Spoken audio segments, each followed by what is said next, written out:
నమస్తే. Welcome to Suman TV. నేను పద్మిని. ప్రస్తుతంతో పాటు ప్రముఖ ఆధ్యాత్మికవేత్త, వాస్తు జ్యోతిష పండితులు, అలాగే జమాలజిస్ట్ శ్రీమతి తనిష్క గారు మనతో పాటు ఉన్నారు. మాట్లాడదాం. మేడం నమస్తే మేడం. నమస్తే అండి. చాలా ఫ్రీక్వెంట్‌గా వినిపించేది. చాలా మరి ఎట్లా ఇచ్చేస్తున్నారో తెలీదు. ఎట్లా ఈ సమస్యల్లోకి వెళ్ళిపోతున్నారో తెలీదు. అంటే మంచి హృదయంతో కొంతమంది చేస్తూ ఉంటే కొంతమంది దాని నుంచి ఆశించి అంటే వడ్డీ రూపంలో ఆశించి కూడా కొంతమంది చేయొచ్చు.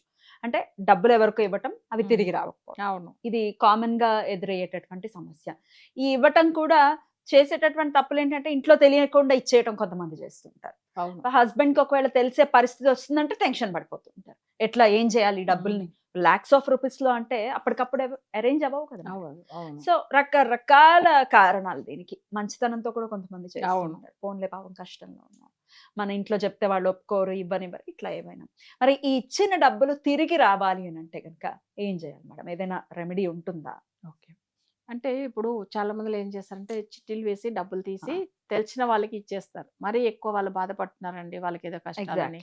అంటే ఎక్కువ లేడీస్ ఏందంటే ఒకరికొకరు మాట్లాడుకుంటే చాలా ఇంటి చుట్టుపక్కల ఉన్నవాళ్ళు కొంచెం సపోర్ట్ క్లోజ్‌గా చేస్తారు. ఉంటారు. సర్లే మంచి చేస్తాం కదా! అట్లని. కానీ మళ్ళీ వాళ్ళకేదో ఇబ్బంది వచ్చి వీళ్ళకి రిటర్న్ ఇవ్వలేకుండా పోతారు. హ్మ్. సో, అప్పుడేమైతుందంటే, అది వాళ్ళ ఇంట్లో వచ్చి ఎవరినో గొడవ పడడమో, మళ్ళీ వాళ్ళ హస్బెండ్‌కి అప్పుడు తెలిసిపోతే, అప్పుడేమైతుందంటే, ఇవన్నీ నీకేం అవసరం ఉంది? నువ్వెందుకు తీసిచ్చినావు అని. ఇంట్లో ఇట్లా ఒకరికొకరు అట్లా గొడవలైతుంది. కానీ, అసలు వీళ్ళు అనుకోకుండా చేసే పొరపాటు జాతక రీతిగా ఎట్లా అంటే, లగ్నానికి థర్డ్ హౌస్. హ్మ్. ఓకే. ఇవి మంచియో, చెడువో మనం చేయవచ్చమా? హెల్ప్ చేయవచ్చమా? చేయలేదా? ఒక విషయం ఆలోచన చేసేది కూడా హ్మ్. ఉంటుంది. కానీ హ్మ్. అది చక్రంలో వాళ్ళకి థర్డ్ హౌస్ నెగెటివ్‌గా ఉండింది అనుకోండి. వాళ్ళు ఏం చేస్తారంటే, సర్లే పోన్లే అని చెప్పి వెంటనే ఇచ్చేస్తారు. వాళ్ళు తీసుకునే డెసిషన్స్ అస్సలు రాంగ్ హ్మ్. అయిపోతదక్కడ. కానీ హెల్ప్ చేయాలని ఒక ఉద్దేశ్యం ఉంటుంది ఎవరికైనా కానీ.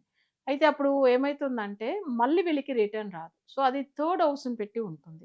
అంటే వాళ్ళకి రావాలి, తొందరగా రావాలి అంటే.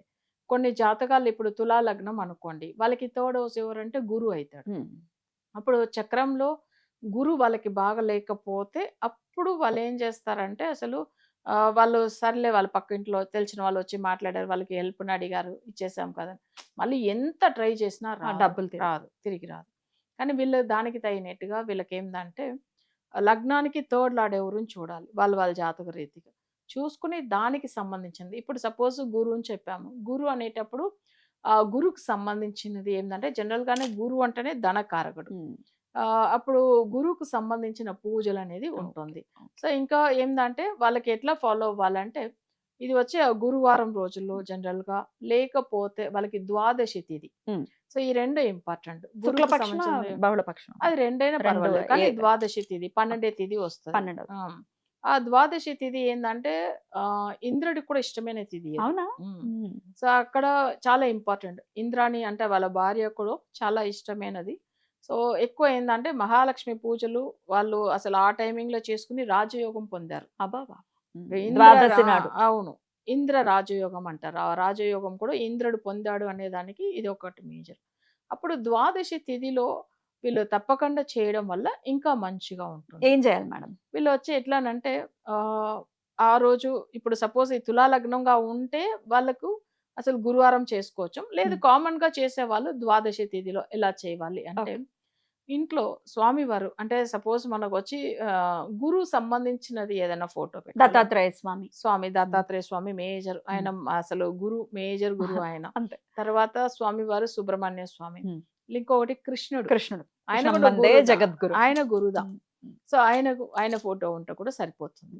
అయితే ఇవి వాళ్ళ ఇష్టం. ఈ ఓకే. అయ్యప్ప స్వామి కూడా గురు. గురుస్థానంలో. సో శివుడు కూడా గురువంటారు. మేధా దక్షిణామూర్తి గురువే కదా! దక్షిణామూర్తి. హ్మ్. ఇట్లా గురు స్థానంలో ఉన్నవాళ్ళు హ్మ్. వాళ్ళ ఫోటోస్ వాళ్ళకిష్టమైన దైవం హ్మ్. పెట్టేసుకొని, హ్మ్. అయితే వాళ్ళేం చేయొచ్చమంటే, ఆ రోజు వాళ్ళకి ఇప్పుడు సపోజ్ దత్తాత్రేయుడు పెట్టుకున్నాం అనుకోండి. హ్మ్. ఆయనకి ఎక్కువ ఇష్టమైన రోజు గురువారం, ఆ! పౌర్ణమి. ఈ ఆ! 2 తిథులు.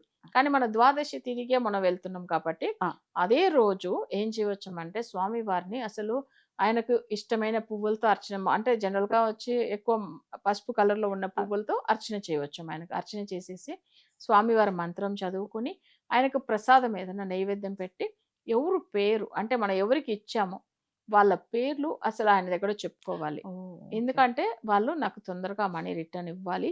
అసలు స్వామి నేను అనుకోకుండా ఇలా పొరపాటు చేశాను. కానీ మంచిదే అనుకోని చేశాను. సో, మంచిది చేశాను. కానీ నాకు వాళ్ళది అంటే రిటర్న్ ఇవ్వాలి అట్లా అని చెప్పి వాళ్ళ దగ్గర కోరుకోవాలి. ఎందుకంటే వాళ్ళు కూడా మంచి వాళ్ళే ఉంటారు. ఉమ్, చుట్టుపక్కల ఉన్న ఉమ్, వాళ్ళకి మనీ రాకపోవచ్చు. ఉమ్, సో, దానివల్ల వీళ్ళకి ఏమైతుందంటే వీళ్ళ జాతక రీతిగా అది చాలా ప్రాబ్లమ్ ఉన్నప్పుడు డిలే అవుతుంది. ఉమ్. సో, అప్పుడు ఏమైతుందంటే సో, వీళ్ళు అలా కోరుకొని మొక్కితే వాళ్ళకి ఏదో ఒక మనీ వస్తే దాన్ని వీళ్ళకి రిటర్న్ ఇచ్చేస్తారు. కరెక్ట్. సో, అట్లా స్వామివారి దగ్గర మనం గట్టిగా కోరుకుంటే ఏదన్నా దుష్ట గ్రహాలు ఇట్లా థర్డ్ హౌస్ నెగెటివ్ ఉంటే అప్పుడు వాళ్ళకేమైతుంటే అది తొలగిపోతది. ఇది చేసేది ద్వాదశి తిథిలో తప్పకుండా చేస్తే తప్పకుండా వాళ్ళకి డబ్బులనేది రిటర్న్ వస్తుంది. ఎన్నాళ్ళు చేయమంటారు ఇది? ఇది 12 అనేది ఉంటుంది. ఉమ్, ద్వాదశి సంవత్సరం. అంటేనే 12. ఉమ్. సో, అట్లా 12 ద్వాదశి తిథి అంటే నెలలో 2 నెలలో తిథిలో 2 2 చేసేసుకుంటే 6 6 నెలలు. నెలల్లో వచ్చేస్తది. ఆ. కొంతమందిలో ఏందంటే ఒకవేళ మేము పర్టిక్యులర్‌గా ఆ టైం చేయలేదనంటే గురు హోరా టైమింగ్‌లో చేయవచ్చు. సో, ద్వాదశి తిథి టైం అంతా 6 నెలలు పడుతుంది అంటే సో, ఇలా చేసుకోవచ్చు. ప్రతి గురువారం కూడా చేసుకోవచ్చు. చేసుకోవచ్చు. గురుహోరం. కానీ కామన్ కానీ ద్వాదశి తిథిలో చేస్తున్నప్పుడు ఐశ్వర్యము, రాజయోగం కూడా వస్తది. అద్భుతం. అది మంచి తిథి అన్నమాట. ఉమ్. అందుకే ఇప్పుడు స్వామివారిది కూడా పంగుని ఉత్తరం అంటారు తమిళ్‌లో. ఆహా. పంగుని అంటే 12 అసలు 12. 12 నెల. సో, లెక్క ప్రకారం. అయితే ఉత్తరం అంటే 12 నక్షత్రం. 12వ నక్షత్రం. హ్మ్. ఉమ్. అంటే అప్పుడు మంత్ 12th మంత్. ఉమ్. 12ది 12th నక్షత్రము. ఉత్తర పంగుని ఉత్తరం అంటారు. పాల్గొన మాసంలో వచ్చే ఉత్తరా నక్షత్రం. తమిళ్‌లో పంగుని అంటారు. పంగుని పంగుని ఉత్తరం. ఈ 2 కలిసి వచ్చే నక్షత్రం రోజు ఇప్పుడు ఏప్రిల్ 1కి వస్తుంది. వస్తుందా? ఓకే. ఆ రోజు ఆహా. గురువు లాంటిది ఇప్పుడు సుబ్రహ్మణ్య స్వామి గురు. ఉమ్, ఉమ్. ఆయనని అసలు ఆ రోజు అంటే దర్శనం చేసుకోవడము అసలంతా విశేషము. అవునా? అలానే గురు పవర్‌లో ఎవరైనా ఉంటే ఆ గురు బలం ఇప్పుడు సపోజ్ దత్తాత్రేయ స్వామి ఇలాంటిది ఆ రోజు వెళ్లి దర్శనం చేయడము చాలా మంచిదన్నమాట. అద్భుతం. అది వచ్చి ఏందంటే అసలు ఎంత కష్టంలో ఉన్న వాళ్ళకి కూడా అష్ట ఐశ్వర్యాలు ఇచ్చేస్తాడు ఆ రోజు. అమ్మ. సో, ఒక్క అంత దర్శనం ఫలితం చేత చేయాలి. అసలు సుబ్రహ్మణ్యేశ్వర స్వామి అంతే కదా, ఇంకా పూజలు ఇవన్నీ పక్కన పెట్టేస్తే ఆయన్ని చూస్తే చాలు. చూస్తే చాలు. ఉమ్. పంగుని ఉత్తరం అంటారు దాన్ని. ఏప్రిల్ 1. ఏప్రిల్ 1కి వస్తది.